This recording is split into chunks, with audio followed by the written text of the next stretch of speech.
জুতাটা তোমার যেটা বলি যে আমি আমার জায়গা থেকে আমি হ্যালো ভিউয়ার্স, আসসালামু আলাইকুম। আশা করছি আপনারা সবাই ভালো আছেন। আলহামদুলিল্লাহ, আল্লাহ পাক ভালো রেখেছেন। এখন অলমোস্ট সকাল 9:30, এলাকায় প্রচুর শীত।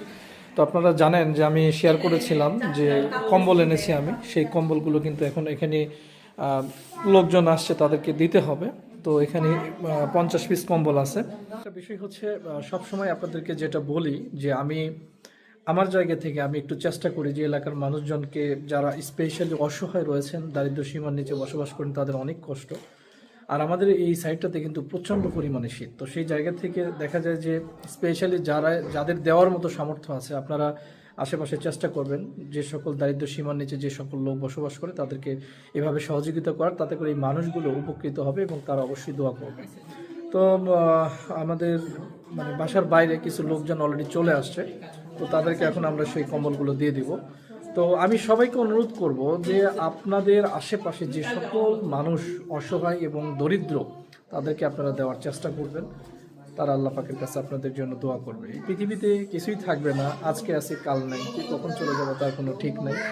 বাট আপনি ভালো কিছু করলে, ভালো কিছু করে রেখে গেলে এই মানুষগুলো আপনার জন্য দোয়া করবে। এটাই আপনার জীবনে অনেক বড় একটা বিষয় হয়ে দাঁড়াবে। ধরতে পারবে না, অনেক ওজন পারবে। সরো সরো সরো সরো, আর সরো। হ্যাঁ, এবার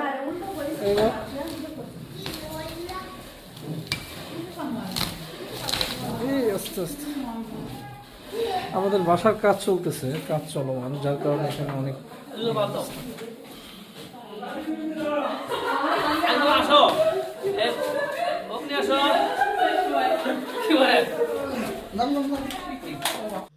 তো এখানে আসলে আমি আরশিয়াকে স্যান্ডেল পরাচ্ছিলাম, ওরা অলরেডি সবাই বের হয়ে গেছে বাহিরে। তো কম্বলগুলো বাইরে নিয়ে যাওয়া হয়েছে। এখানে আরশিয়া তার মাম্মামকে ডাক দিচ্ছে। তো যাই হোক, এখন আরশিয়াকে স্যান্ডেল পরাচ্ছি। আরশিয়া খুব দুষ্টমি করতেছে, আর এখানে সাদিকও ওর সাথে দুষ্টমি করতেছে। তো যাই হোক, এখানে দেখতে পাচ্ছেন আমাদের গেটের এখানে আমরা কম্বল সবগুলো এখানে রেখেছি। আর এখানে মিম আর আরিফা এখানে কি কি যেন বলতেছিল, আমি জানি না, যখন ভয়েস দিচ্ছি তখন এইটুক দেখলাম আর কি। আর এখানে বেশ কিছু মানুষজন ইতিমধ্যেই গ্রামের বিভিন্ন পর্যায় থেকে, এলাকা থেকে আসছে। তো এখানে আমি আরশিয়াকে বলতেছিলাম যে তুমি কম্বল ধরো, তুমি সবাইকে কম্বল দাও। তো আরশিয়া কিন্তু হাতে নিয়ে, যে দেখতে পাচ্ছেন, কম্বল দিয়ে দিচ্ছে। তো আরশিয়া, তুমি কিছু বলো, তোমার কেমন লাগতেছিল? অনেক মজা হয়েছে। তো আসলে ওকে যে কোনো বিষয়ে জিজ্ঞেস করলে কেমন লাগতো, আসলে এটা অনেক ভালো লাগার একটা অনুভূতি। যখন আপনি মজা হয়ে নিজে থেকে কোনো কিছু করবেন আপনার এলাকার মানুষের জন্য, তখন কিন্তু আপনার নিজেরও অনেক ভালো লাগবে। আর আমি প্রতি বছরই চেষ্টা করি যে আমার এলাকার স্পেশাল, আর এখানে যে দেখতে পাচ্ছেন কম্বলে কিন্তু কিছুটা ময়লা লাগা। আসলে এগুলো যখন এরা ওই কুরিয়ার সার্ভিস অর্থাৎ ইয়েতে আসছে, গাড়িতে, ওনারা এত বাজে অবস্থায় এগুলো নিয়ে আসছে, যেটা আসলে ভাষায় প্রকাশ করার মতো না। খুব অবহেলায়, অযত্নে এই কম্বলগুলো আসছে আমার কাছে, দেখে যতটুকু মনে হয়েছে। তো যাই হোক, এখানে আরশিয়া খুব মজা করে সবাইকে কম্বল দিচ্ছে। আরশিয়া নিজেও আসলে এই জায়গাতে অনেক হ্যাপি। পাশে বাবাও দাঁড়িয়েছিলেন, আপনারা নিশ্চয়ই দেখতে পাচ্ছেন। আর এখানে আমাদের বাড়ির কাজ যেহেতু চলমান, একেবারে আঙিনা উঠানের অবস্থা খুবই খারাপ। আর এই জায়গাতে আরশিয়া খুবই, ওর পাশ থেকে ভিডিও, এটা জানি না, মিম মনে হয় ভিডিও করতেছিল ওই সময়। তো মিমের কোনো কথা আমি শুনতে পাইনি, সাদিক যেহেতু সামনে ওখানেই ছিল।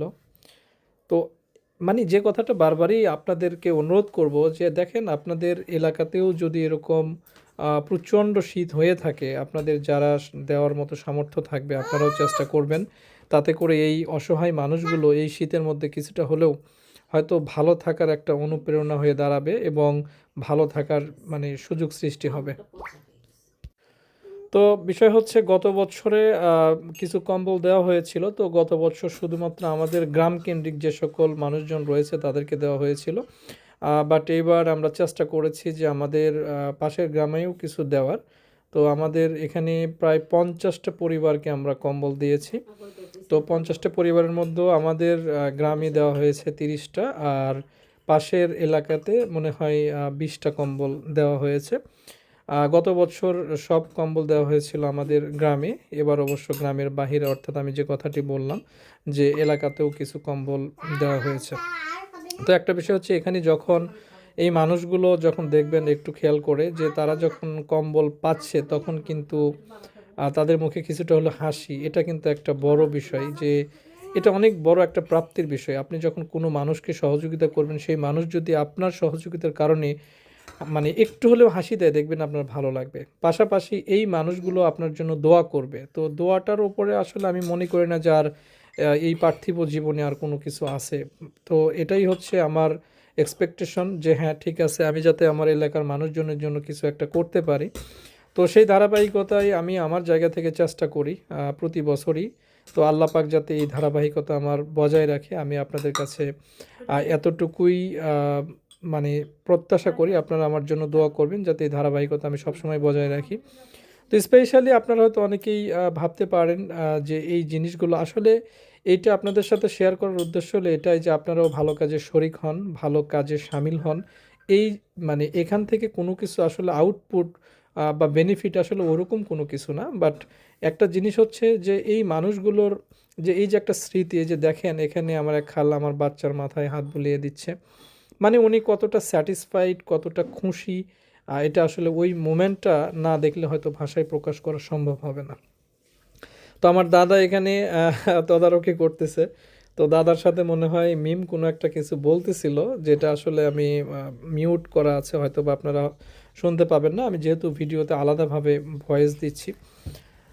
তো আমাদের কম্বল অর্ধেকের মতো অলরেডি শেষ হয়ে গিয়েছে, এরপরেও আরও লোকজন আসতেই আছে। তো একাধারে ওইভাবেই আমরা দেওয়ার চেষ্টা করতেছি, যতক্ষণ লোক আসবে, যতক্ষণ কম্বল থাকবে ততক্ষণ পর্যন্ত দেওয়া হবে। কম্বল শেষ হয়ে গেলে তখন হয়তো দেওয়ার সুযোগ থাকবে না। আর একটা বিষয় হচ্ছে, এখানে আমার আব্বা এই কম্বলগুলো মানে কাদেরকে দেওয়া হবে সেখানে স্লিপ তৈরি করেছিল। তো যে সকল ব্যক্তিদেরকে স্লিপ দেওয়া হয়েছে তারা স্লিপটা জমা দিয়ে, যে দেখেন আমার আব্বার হাতে কিন্তু টোকেন, মূলত এই টোকেনটা জমা দিয়ে তারা কম্বলটা নেবে, বিষয়টা এরকমই ছিল।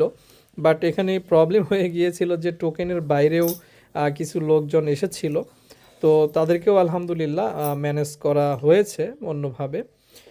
তো যাই হোক, যারা কম্বল পায়নি, অর্থাৎ যে ব্যক্তিবর্গ কম্বল পায়নি, তাদেরকেও আমি অন্যভাবে একটু চেষ্টা করেছি যে তাদেরকে যাতে কম্বলটা না দিলেও কিছু অর্থ দিয়ে কম্বলের সমপরিমাণ বা অর্থ দিয়ে একটু সহযোগিতা করতে পারি। আর এখানে কম্বল নেওয়ার পর এখানে আবার একটা জিনিস হয়েছে, এক একজন মানে তাদের আবার কালার চয়েস, এটা খুবই একটা দুঃখজনক বিষয় ছিল। যাই হোক, আজকের ভিডিওটা শেষ করছি।